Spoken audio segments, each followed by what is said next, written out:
Welcome to the Irishman, Englishman and Scotsman Football Podcast.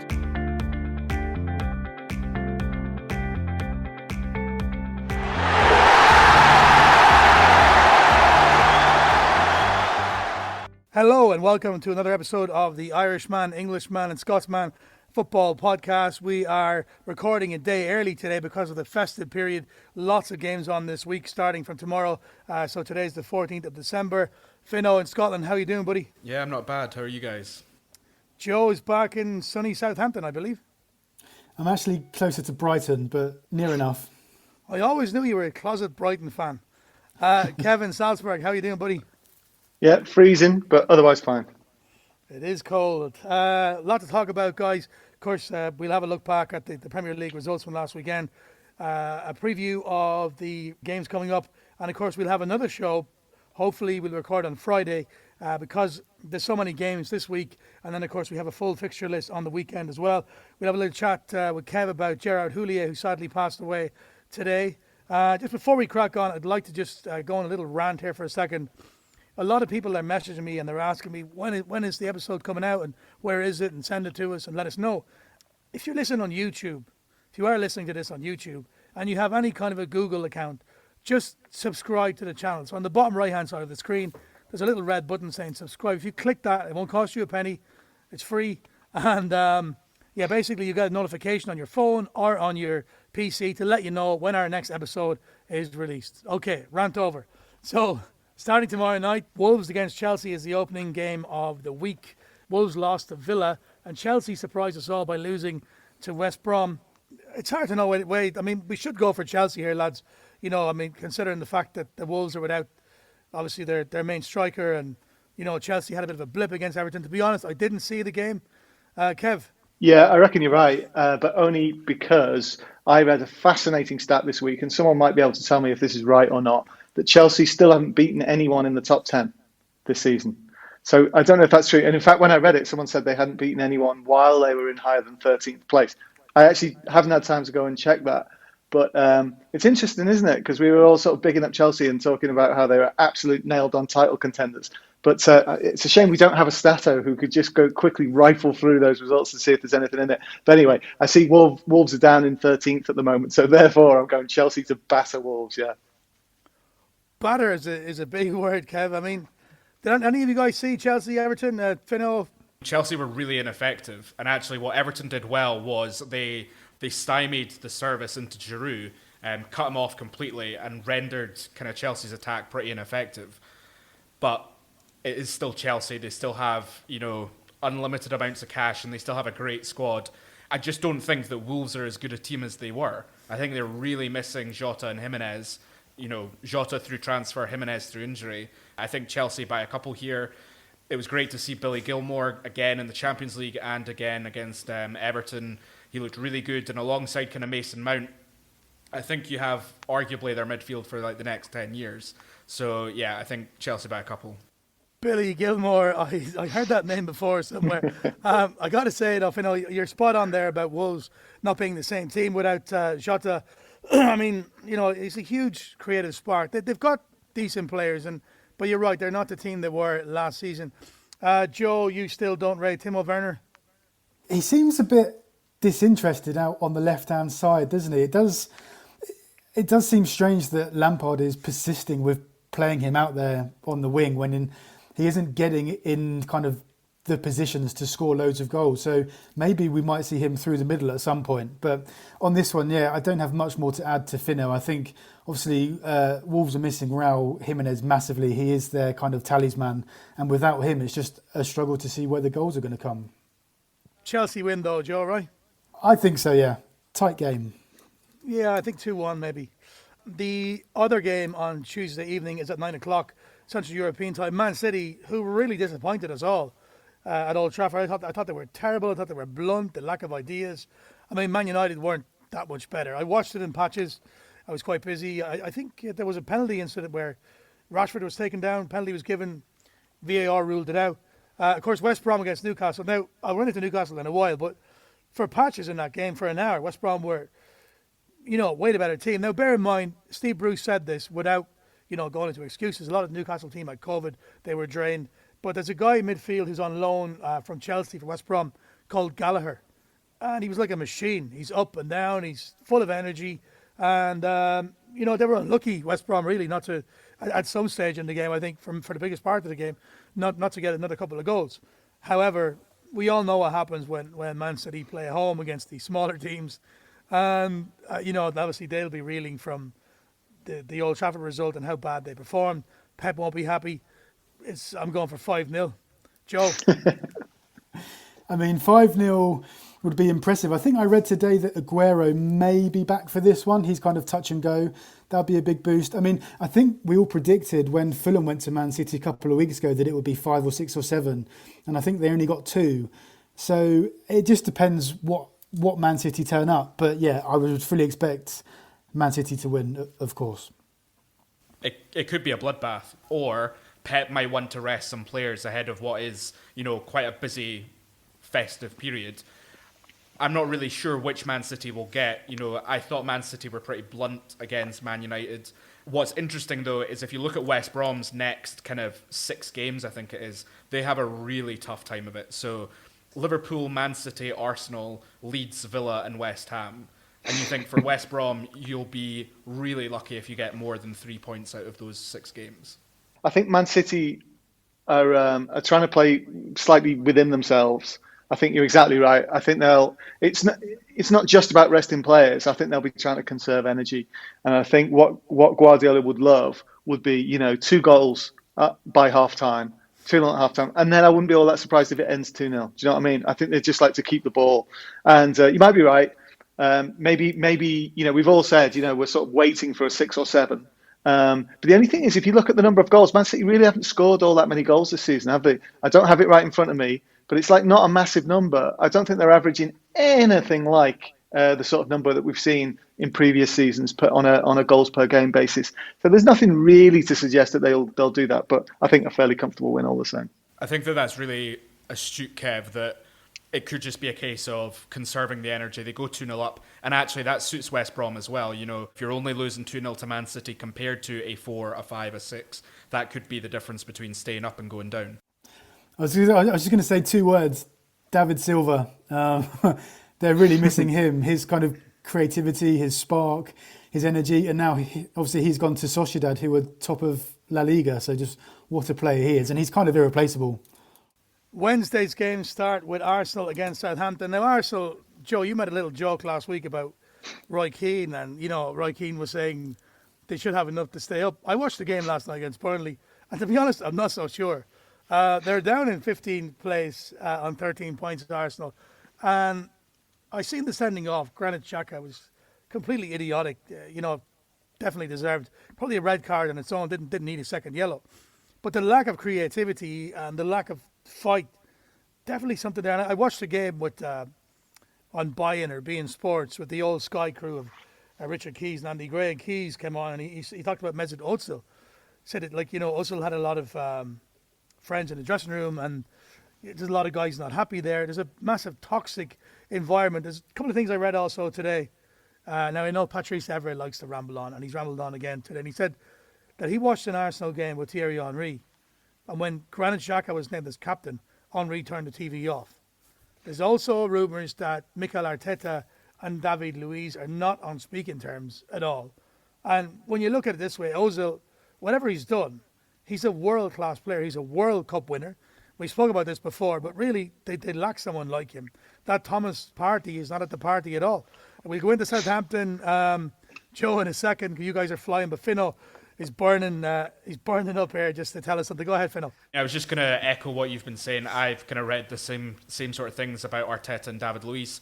Apparently, he also said, quote unquote, he's going to destroy whoever's been leaking things to the media. Apparently, the agents of all the players have been briefing the media on what's been going on. The Dani Ceballos and David Luiz fight apparently came from all the agents. Arsenal, I think, are genuinely in a bit of trouble here. Arteta's been in the job. He'll have been in the job for a year come Boxing Day. They can't really afford to let him go right now ahead of Christmas. They've won the FA Cup, sure, but that's 4 straight home losses for the first time in 60-odd years. and it's 7 losses in the last 10 games, 12 and a half hours without scoring from open play. You would expect them to have a little bit more of a backbone. And I was chatting to Manfred, and I feel sorry for fans like him who've been served up some decent performances, in the last maybe 12, 18 months, but it all just seems to be a bit of a false dawn. And they just seem to have, lacked that leadership and that fight to go in and grind games out. I think it's also the worst start since 1974, 75, yeah? It's brutal. Joe, Southampton are in the top 4. We're heading towards Christmas. You're going to Arsenal in top form, and you've got to be confident. I mean, the form guide would suggest that we should go and beat them fairly convincingly, but it doesn't always work out like that. Arsenal still have a lot of firepower up front with Aubameyang and Lacazette, but we shouldn't go there and fear them at all. We're playing incredibly well. I mean, you can't always gauge how well you're doing when you beat Sheffield United, because they were pretty woeful, to be honest. We put 3 past them and it was fairly comfortable, could have been more, but we seem to be breaking really quickly and with speed. And Hasenhüttl's got all of his players fit. I don't think we have any injuries at all. So there's nothing stopping us going there and beating Arsenal and then maybe going top again. You never know. Is the Danny Ings contract situation a bit of an unwelcome distraction, going into January and the congested fixture period? Yes, it definitely is. And because the club have been fairly vocal, and Hasenhüttl as well, saying if there's a player who doesn't want to sign, then we don't want them here, which is quite clearly a bit of a nod to, Danny Ings and I think Ryan Bertrand as well, who haven't signed contracts. I can understand it from Ings' point of view. He wants one more crack to see if he can play Champions League and kind of test himself at the highest level. But obviously Southampton want him to sign a 2 or 3 year deal. And it sounds like he doesn't particularly want to kind of commit for that long. So I guess we'll just have to wait and see what happens. But so long as he keeps scoring goals, which he is doing at the moment, and if someone comes in and wants to pay 60, 70 million for him, then I think Southampton will find it hard to turn it down. What's interesting there, I thought Joe said something really interesting there, which is the Southampton are fit. They've managed to keep most of the squad fit. I think there's a gap in the market here, for a club like Southampton I'm not going to say pull away, but to bring off a spate of results which will put you in a very strong situation, and maybe a Leicester as well. And I think as you see, like some of those top teams like struggling a bit more for injury, and obviously Liverpool especially, I would say, but certainly not alone. I think there's just who can stay fit now. If you've got a decent squad together now, like look, Liverpool squad's on the bare bones at the moment. If you've got your full squad and you can go into this period and be at pretty much full fitness, you could take a lot more points than, say, a Liverpool from this period. I wouldn't be all that surprised if you see a team like Southampton maybe pulling, 3 or 4, 5 or 6 points ahead of, I won't say clear at the top, but ahead of a couple of other title rivals. If they do go 3, 4, 5, 6 points ahead, then they're probably favourites for the league. Just looking at their fixtures, they play, we've got Arsenal, Man City, then Fulham, West Ham and Liverpool all before the FA Cup in the beginning of January. If they do go 3, 4, 5 points ahead, that's them starting to go, really into title contendership. I mean, let's not get too carried away here. I don't think anyone thinks Southampton are going to be fighting for the title, but I think we all do, Joe. We all do. Come on. I think if we can fight for a Europa League place, that would be a really, really positive season for us. And obviously, the big concern, something that Fino raised yesterday, Dortmund are searching for a manager, Man United might be searching for a manager. What Hasenhüttl has done has been nothing short of remarkable, and the worry is that someone does come in for him midway through the season. Yeah, I think that's a realistic shout. There's a possibility if you do get these couple of wins, that you could be a victim of your own success. Mr. Hasenhüttl, like Dortmund, he's obviously Austrian, German speaking. Dortmund need a coach. If come January, when funds are available for Dortmund as well, Dortmund come in and huge club. No disrespect to Southampton, that's got to be a worry. But for Southampton's sake, hopefully he stays. Calling the game, Arsenal will be under huge pressure to get a result, and I don't think they'll. I'm going to say they come out and attack, but they don't really attack. They're terrible. They're terrible to watch. they were good for about maybe the first whatever it was of the second half before the sending off. They did look good at the start of the second half. They did look like they were attacking, and I thought, wow, the reaction has come, and they're actually going to do something here. And it was obviously, but it's the lack of discipline, isn't it? And I think you guys were all hinting at all that stuff about what's going on in the dressing room, about people not getting on. It looks like the team don't know what to do. I'm not even sure if they're trying to follow instructions sometimes. But just for that 15 or 20 minutes or whatever it was, I thought, well, there's a football team in there waiting to get out, but they don't have the discipline right now to show it. And you know what? Sometimes you just have to make a managerial change that you don't want to make, and Arsenal don't want to make it, but I think they're going to have to. Very good point, Kev. I agree 100%. And also what you said there about the discipline. I'm going to go... I'll go for a Southampton win, Joe. I think you'll put the nail in Arteta's coffin. And your boy Adams will score a goal. He's in great form, so I'm going to go for a Saints win as well.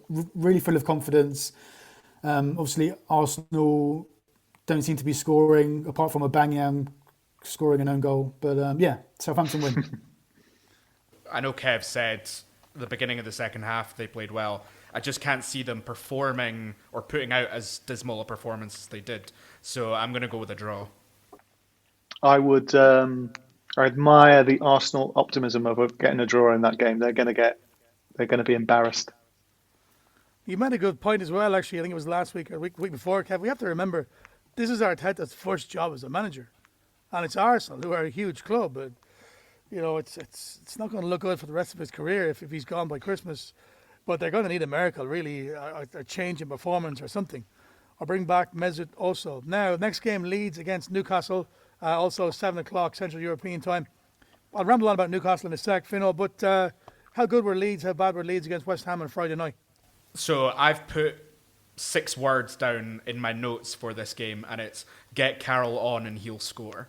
Leeds were appalling from set pieces. So basically just bombard the box, get a corner, get a free kick, have Carroll there, tall, able to score, that physical presence. Right, Carroll hasn't featured much in the last while, and I'm not too disappointed about that because Dwight Gale is back, and boy is he back with a bang. Now, Newcastle scored the fastest goal of this season's Premier League after 22 seconds through Miguel Almiron, basically up the left-hand side after the tip-off, and Joe Linton played a super Brazilian-style pass, very un-Joe Linton-like, into the path of Almiron, who rolled it in.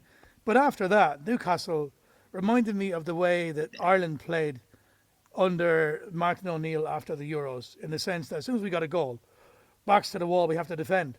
And that's what they did, and invited West Brom on.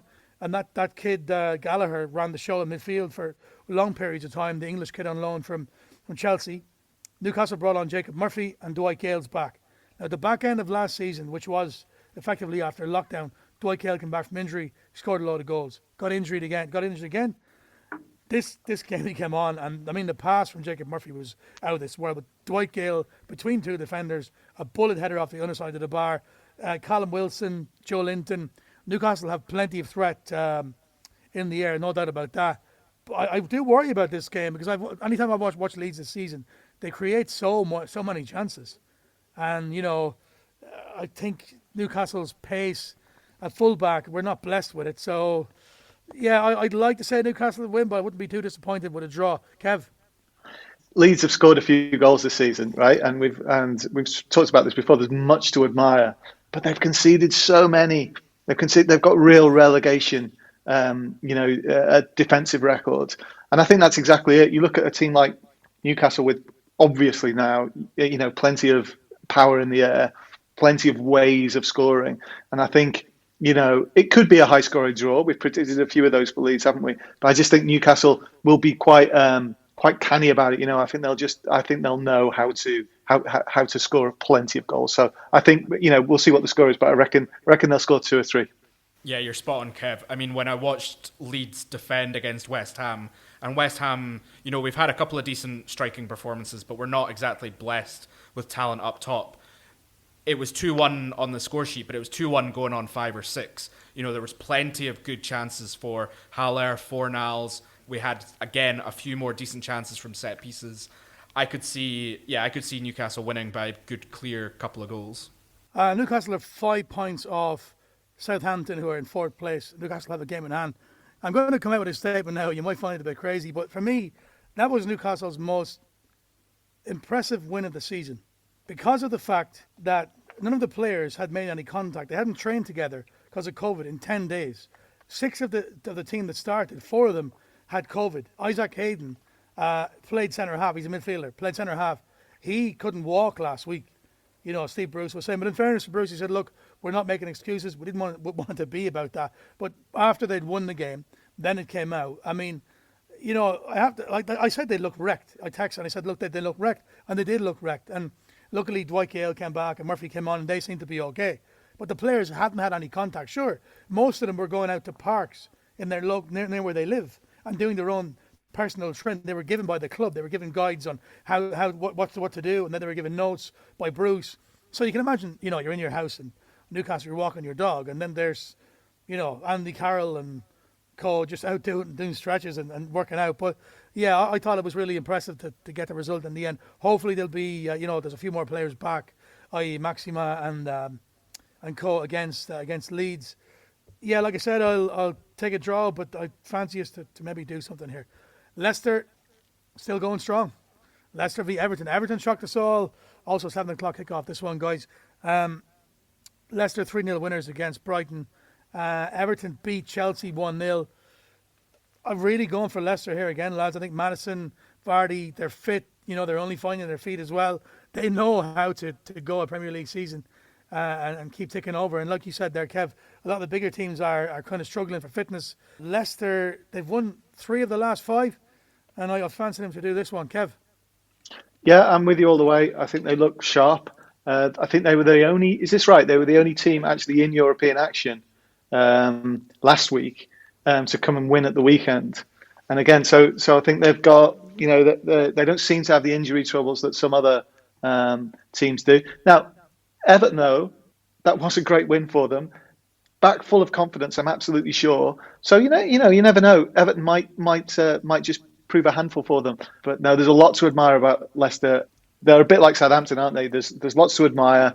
Everyone's kind of rooting them on, unless you're one of their fans of one of their absolute rivals. People are delighted to see them win, and I reckon they will. Actually, I reckon they'll just do Everton.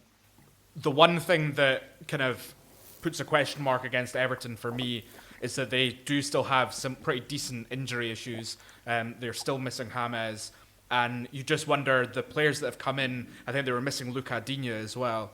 The players that are coming in, can they replicate that performance that they had against Chelsea with such a short turnaround? Only having a few days to be able to get themselves back up to speed. It was great to see James Maddison back, sparking back to life a bit. If Everton set up in a similar way that they did against Chelsea, where they look to really crowd out that focal point in the attack, which in this case will be Jamie Vardy, in the Chelsea case was Giroud, I could see them taking something from the game. If Vardy can get on the ball, I think it's going to be a really long night for Everton. Indeed. Fulham against Brighton. Now, I did say last week, I said, is there something happening at Fulham? We all picked Liverpool to win. I watched this game in patches again, and I think Fulham should have scored right from the off. Then Lookman had a super chance. And then I looked at it again, and it was surely a guaranteed Fulham penalty. There was a ridiculous tackle in the box. I thought, there's a penalty. There's no way VAR cannot give this penalty. But of course, being Liverpool, it wasn't given. And then I looked at the score again. Apparently Fulham went 1-0 up. But Fulham probably should have won the game, Kev. Fulham were fantastic. They were absolutely fantastic. The way they went after Liverpool at the start, I think, is the way that you have to go after Liverpool, but we'll get onto that in a minute. But they were absolutely worth the lead. I mean, to be honest, after about maybe 35 minutes, Liverpool kind of got into the game, last 10 of the first half, and then second half, they were clearly kind of dominant. The penalty, I don't know if we want to get, the 2 penalties, I suppose, the one that wasn't given and then the one that was. But otherwise, it was a fantastic display from Fulham. They absolutely deserved to be ahead. It took Liverpool had to grind out that draw. In the end, they could easily have won. There were a couple of great chances. Henderson had a great chance. Curtis Jones had an absolutely fantastic run and almost slotted it down in the corner. So in the end, you sort of think Liverpool did plenty to win it, really. But Fulham absolutely wonderful in the first 30 minutes. And I reckon they're probably going to be a bit too strong for Brighton. Joe, you're in Brighton. Brighton are your second team. Any chance for Brighton? I don't know. It's funnily enough, after the result last night when they got thumped by Leicester, this is a really big game for Brighton and for their manager Graham Potter. I think so far he's had the full support of the fans because they've seen Brighton have been playing well, and surely the results will come at some point, but they just haven't. And obviously they lost to Southampton, they lost to Leicester. If they would lose to Fulham, they'd be really dragged down into that relegation battle, and I think the fans would start to maybe wonder, what is going on here? Are we going in the right direction? A Fulham win here takes them out of the relegation spots and even above Brighton. And I don't think we should discount the motivational factor that the result against Liverpool will have had. I fear that Brighton are going to get dragged down towards that bottom. Burnley, for example, in the last 2 games, whilst Brighton have lost, Burnley have managed to steal 4 points on that gap. They're now only one point behind Brighton. It's going to be an interesting one, and it doesn't seem like a relegation 6-pointer, but I think it actually has the hallmarks of potentially being one. I just think we should give maximum praise here to Scott Parker. I think it was only a couple of months ago where we all thought he might be the first manager to be sacked. But they've really shown signs of huge improvement. Obviously, they beat Leicester, narrowly lost to Everton, got this point at Liverpool. They're looking really strong. Some of their new signings, I saw Mario Lemina started against Liverpool, who obviously came from Saints. There's just, there's signs that they've been improving for a long time. So I'm going to back them to beat Brighton at Craven Cottage. Yeah, I'll go with Fulham too. Now, next, also 9 o'clock on Wednesday evening, Central European time, the game of the midweek clash of the top 2 in the Premier League, Liverpool against Tottenham. Spurs didn't really impress against Palace. Looked like they were going to sneak their way to the win. Harry Kane kind of bundled it over the line, and Liverpool weren't impressive against Fulham. This could go anyway. I think Mourinho will settle for a draw here, and I think that's how he might set up. Mourinho will go in and frustrate like he did against Arsenal and Chelsea. So I expect at least an attempt at a Mourinho defensive masterclass. I think probably Tottenham should have taken 3 points against Palace, but for some inspired goalkeeping, and we'll no doubt get onto that when we talk about Palace. They didn't play exceptionally well, and actually what I found quite annoying was that's a perfect game where you don't play well, but if you're a champions winning team, that you get the 3 points. And I found them quite frustrating because they got their goal, they were fantastic up until they scored, and then a bit like Newcastle, they just sat back and thought, right, well, we'll win the game 1-0 rather than trying to kill off that match. I think Liverpool have a massive chance here to lay a marker down, but I wonder whether or not you guys would agree that Liverpool being at home here, whether or not that then means that the pressure is greater for them to get a positive result. For me, it's definitely a must-win for Liverpool, and it's more of a must-not-lose for Tottenham. I don't think it is a must-win for Liverpool, actually. I think Liverpool, like I say, they're down to the bare bones of the squad. It was ridiculous in the second half when you think about it. Fabinho and Jordan Henderson playing centre-back for the entire second half because there's just no other defenders, apart from a couple of kids. It is ridiculous. And when you look at the substitutions that Klopp made in the second half because he had no one else to bring on, I'm sure he didn't want to bring on Mina. I'm sure he had absolutely no plans to do that. Nico Williams had to come on, as well because Trent was injured then as well. I've been recalibrating what I expect Liverpool, to do this season. And the thing is, they're still joint top of the league, right? They're still, no one has put any distance. No one has even looked really like putting any distance between themselves and Liverpool. I think if Liverpool can get through this period and they're only sort of 3, maybe 6 points behind when it gets to about March, I think Klopp actually is going to be absolutely delighted.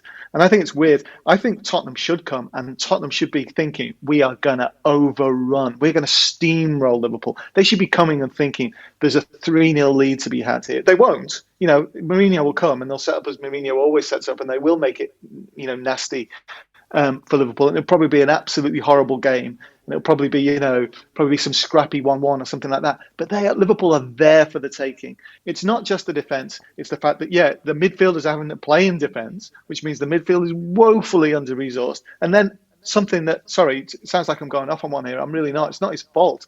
Mane is in atrocious form. right? Mane looks like he will never, ever score again. And Mane is such a talented player that he causes problems for you anyway, right? He's got such an amazing touch, and he runs like nobody else. And he creates so many opportunities for Robertson on the left that he's a fantastic, you'd play him anyway because he's just such a fantastic football player. But he's atrociously out of form. Firmino's days of scoring loads of goals are clearly behind him, but again, does an amazing job, so you wouldn't take him out. And then you're reliant upon Salah, completely for any goals or possibly some goals from this makeshift midfield. The fact that Liverpool are on like 25 points, I think it is, after those 12 games, I think they're lucky to have those, 25 points in some ways. But it's amazing, really, that for the first time in a few years, really, no one has been able to, to lay down a marker, as you say, in more of an emphatic style. So I reckon if they come out with a draw, even though they'll lose the lead, or joint leadership in the league to possibly Southampton or maybe Leicester, I think Klopp will just be absolutely relieved. Whatever he says in public, I think if they get any kind of draw, he'll be absolutely delighted. I need to be careful here because I think it was a couple of weeks ago where I predicted Wolves to go to Anfield and maybe get a result, and then I hadn't realised that Liverpool haven't lost at home in the league since April 2017.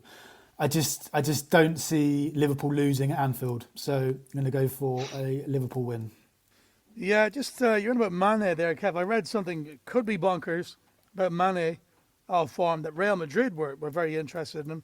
His head might have been turned, and also that Isco, who's a super player, hasn't been playing for Madrid, and has he got a future at the club? Would that be a swap deal that would interest you? I mean, no, you'd never want to lose Mane, absolutely never. And I'm sure it's not a case of his head being turned. Those of us here in Salzburg, know his reputation, and what a life he's led. And what a man he is. He's turned into not just a fantastic player, but a fantastic human being. I'm sure his head's not turned. It's not to say he might not fancy the opportunity. I know Zidane is a massive fan, but there's it's just something that happens to Mane. It really does happen almost every season. He just goes through a different form. The thing is, like I say, he offers so much anyway. He puts a shift in. I think I'm repeating what someone said, last year. Even when he's playing really badly, he just gives you something anyway. But just honestly look at him, and he just doesn't look like he's got that, that touch, that magic touch that we all know he has. But no, I hope there's no truth in that, because I'd want to keep Mane forever. Lovely guy. I met him a couple of years ago when he was here at the World Cup. He actually, I introduced my nephew to him, and we got a picture. But Mane humbly had an old cracked iPhone. Yeah. Fino, West Ham Palace. Yeah, it'll be an interesting game, I think, to be honest. And I watched Tottenham Palace, and I'm really hoping that Guaita, the Palace keeper, isn't in as good form as he was against Tottenham, because some of the saves that he made were out of this world. He made that one bad mistake against Harry Kane where, 99 times out of 100 he saves that, but it wrong-footed him. West Ham have to go and believe that they can take 3 points here against a Palace team. If we're fifth in the table, or we were fifth in the table, and we're there on merit, we need to act as if we are, a European side, going to be in the European places, and that means that we need to dispatch teams like Crystal Palace. There's obviously a little bit of a niggle there between West Ham and Crystal Palace, about the summer transfers of Eze and Benrahma. There's an interesting dynamic there. They both came in from the Championship. Which one's going to be the one that shines? I'm hopeful here for maybe the first time in a while that West Ham can get a result. But yeah, it'll definitely be an interesting one. West Ham are flying, and you're doing all this without your best player, Antonio. Well, yeah, he brings such a dynamism to the team that we've not really been able to replace, but actually we've seen a lot of players step up around him. So, Souček, Soufal, the right back, was a great signing that we brought in the summer. Jared Bowen's been really strong, on the right-hand side of that front three. And even Pablo Fornals, he gets a lot of stick, as does Haller, but they really are kind of pushing themselves as much as they can to get the team up as high as they can in the table. And then, once Antonio's back and fit properly, it'll be interesting to see how far West Ham can really go. Yeah, 2 games on Thursday evening. Aston Villa in the early kickoff host Burnley. Villa are on form, and Burnley also ever since you spoke to Sean Dyche, Joe, Villa or Burnley have upped their game. I got to say they're impressive and dogged against Arsenal. You could see in the enthusiasm when they got the goal. I mean, every single one of them, and they were given hell for leather. They were given socks. Burnley looked really good, I have to say, against Arsenal without being spectacular. They were dogged. They fought hard. Villa, of course, big squad, some really good players. Ollie Watkins is scoring goals. Jack Grealish in midfield. Villa could be one of those teams, like you said, Kev, that go on a run like a Southampton or a Leicester and compete with the likes of top 4 or 5 if they fall away with injuries. This should be a win for Villa. I think you could sort of say Burnley were fine against Arsenal, but looked like they were on their way to defeat until the red card. I'm sure they won't be given a gimme like that against Villa. Definitely a morale boost for them, but I think Villa are really good, and I think Villa are going to do them. Villa, I thought, were okay against Wolves. I didn't really see anything that separated them that much. I think it'll be interesting to see how the Burnley-Arsenal result impacts the kind of confidence of the players and whether or not we'll start to see more of that kind of typically Burnley team that we've seen over the last few years rather than kind of the lame imitation. If I had to pick, again, I think I'd go for a draw. Well, I was just checking. So since Villa put 7 past Liverpool, How many, Joe? How many? It was 7, JP. Okay. They've actually lost their 3 home games after that. They lost to Leeds, Southampton, and to Brighton. So the home form at Villa Park is not that strong. So with that in mind, I'm going to go for a Burnley win. Oh, interesting choice, Joe. And the final game of this midweek period on Thursday night, 9 o'clock Central European time, rock bottom of the table, Sheffield United against the king of the aways, Manchester United. I think Man United are on like some record-winning 8 in a row away from home, is it? Something yeah, like I think that. so. I mean, they weren't great against Man City, but I thought City were terrible. United were solid enough, and I really think that the smart money's got to be on United winning away again. Fino? Man United aren't great, but they're not Sheffield United levels of bad. I think couple that with Man United's great away form, and we probably should spend more time, giving Manchester United their dues, etc. But to be honest, it doesn't really feel worth it for this game because it feels pretty formulaic. Kev, this will hurt, but you've got to pick a Man United win, Kev, yeah? Yeah, but my money's on Sheffield United taking a surprise lead, and then United winning 2-1 with 2 Bruno Fernandes penalties. 2 Bruno Fernandes penalties. Okay. I think that wraps up the Premier League. Before we head on and finish off the programme, like I said earlier on, Gérard Houllier passed away today. Very sad. My memories were, of course, that Liverpool UEFA Cup winning team and they won the FA Cup and the League Cup, I think, in the same season, Kev. I think it was a crazy final. Was it Alaves in Spain, 4-3 or something? Yeah, it was. It was it was at Dortmund, yeah. Yeah, that's my memories of Houllier. And obviously he went to Aston Villa afterwards and he left after, I think, 6 or 7 months because he had heart trouble or something. But, as a die-hard Liverpool fan, what's your best memories of Houllier? Well, it was just he did an amazing rebuilding job, but more than that, it was just how much he loved Liverpool. I think the story was that he'd been there as a teacher, that he'd gone there to Liverpool and stood on the Kop, and he'd been been an English teacher or a French teacher maybe in England. And he fell in love with the city, and then the opportunity came. He came back, first as co-manager, but then did this like I say, this terrific rebuilding job. And just, they weren't always the most exciting team to watch actually in those days, but they were he sorted out the defence. He brought a new professionalism back. He brought in players who were really good, just really good people as well, I think, most of them, until maybe that heart, operation that he had to have. I think he was on the operating table for 11 hours after being taken ill during a game at half time. And perhaps he never quite, I don't think he was ever quite the same actually when he came back, but he's left us with that amazing season. Not, it wasn't the only one. And it wasn't just actually looking back on it, or even at the time actually, it wasn't just winning that, the treble. And I was lucky enough to be there for the Europa League final, and it really was crazy. The Silva goal, I think it was, that got them the win in the end, and just an insane match.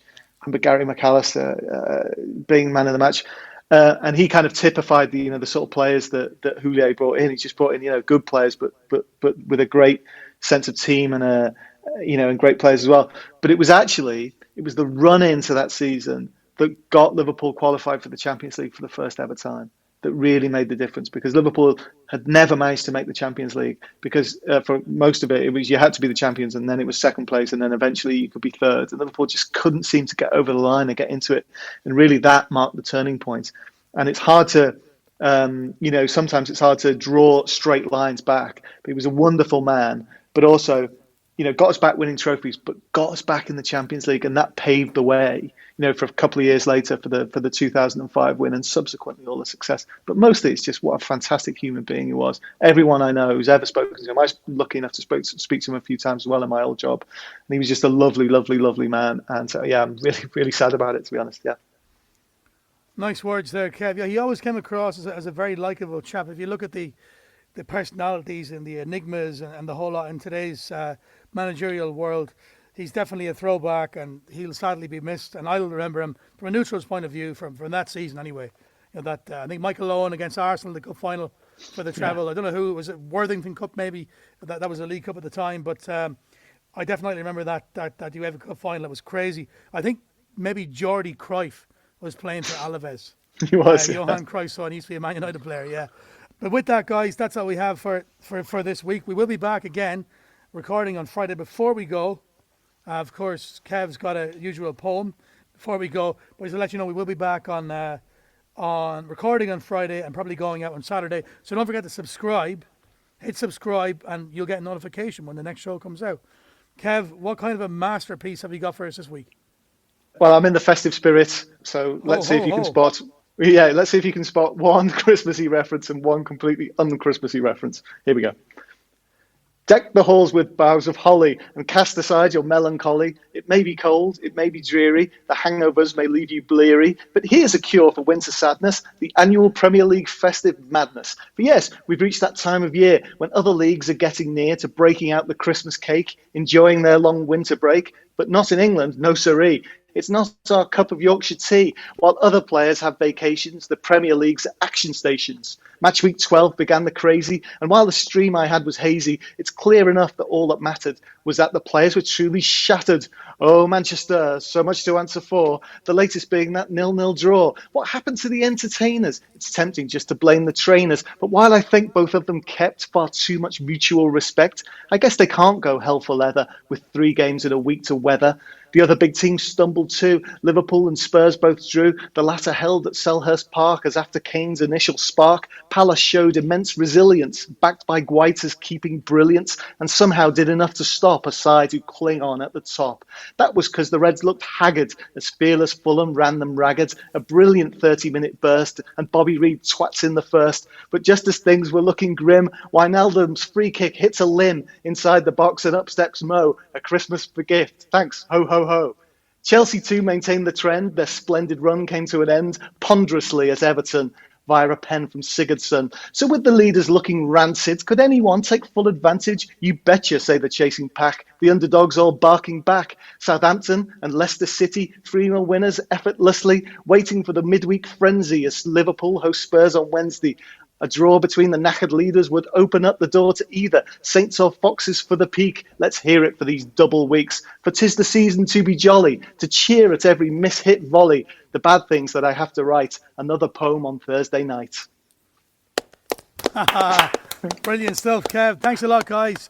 Don't forget to like and subscribe on YouTube. And we'll see you again on Saturday. Enjoy the games.